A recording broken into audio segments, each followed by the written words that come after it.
In the yin and the yang, each has the seed of the other inside of it. The white yin has a little black dot in the middle of it. The black yang has a little white dot in the middle of it. And this reminds me of the expression that they're the saying that depression is anger turned inward. And it also reminds me of the Myers-Briggs personality test, where there's 4 different elements that you have a one side or the other, a yin or a yang of each of those 4, and that ends up creating 16 general combinations of possible combinations of those 4 elements. Introvert, extrovert is one of them. And I'm thinking about yin and yang. I'm thinking about if each contains the seed of the other. And I'm thinking that maybe inside of every extrovert is the little seed of an introvert, and inside every introvert is that little dot, that little seed of an extrovert.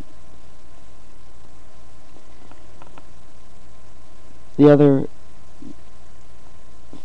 3 elements of the Myers-Briggs are there's thinking versus feeling, judging versus perceiving, and the sensual versus, let's see, sensual versus intuitive. So maybe inside of each thinking perspective, there's the feeling, the seed of the feeling perspective, and inside of each feeling perspective, there's the seed of the thinking perspective. Two sides of the same coin. Each coin has 2 sides, a head and a tail, and maybe they're usually connected, interrelated. Inside of each sensual perspective is the intuitive perspective, the seed of it. Inside of each intuitive perspective is the seed of this, whatever that means, I don't know.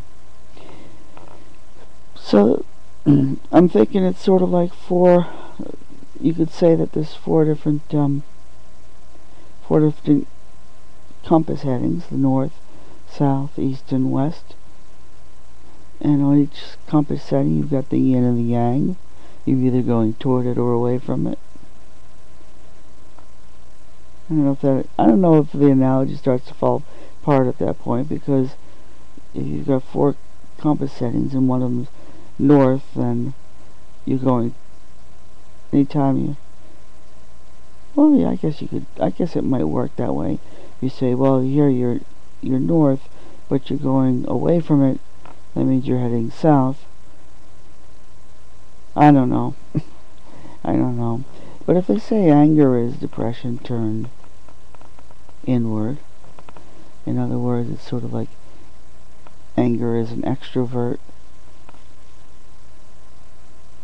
experience and depression is an introverted expression of anger. So there's an introverted expression of anger, which is depression, and then an extroverted expression of anger, which would be hostility, I think. That's what I think. Hostility is an extroverted expression of anger. And they're 2 sides of the same coin. Because what got me thinking about all this is somebody I know, who I have known for almost 50 years, who has always been hostile. My whole life he has been a hostile person. I think he was possibly born that way. It seems to be ingrained in his personality, and at the age of 50, he was diagnosed as having a form of cancer. And I don't think that it's just a coincidence. I think that if you turn your anger inward, you express your anger in an introverted manner, you may end up with depression and other symptoms. You might end up with migraines or ulcers. You might end up losing your hair. You might end up gaining weight or being anorexic. Any of these varieties of symptoms of anger turned inward, introverted expressions of anger. But on the other hand, if you spend your life with extroverted expressions of anger, of just constant hostility, what happens then? What happens then is you might end up with cancer, high blood pressure,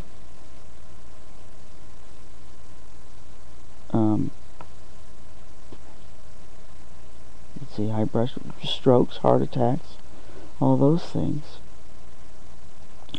So I guess the only other question of this, see if this analogy holds up, is whether people whose anger is introverted, people who end up with depression, anorexia, obesity, migraines, ulcers, baldness, are those people somewhat less prone to things like heart attacks and cancer, and strokes and high blood pressure? If your life has a trend of introverted anger, are you less likely to have high blood pressure? Are you less likely to have strokes or heart attacks if your expressions of anger are introverted or inwardly directed? And less likely to have cancer? That's a question to there. But it's a thought. Anyhow, it doesn't seem that interesting. Talk about it as when it first occurred to me. But who knows, sometimes I say things on here that don't seem that interesting when I finish recording them, but then I go back and listen to them and I say, yeah, well, I did say something worthwhile hearing. So what I'm going to be doing from now on is I'll review what I've recorded a little later and give a little rating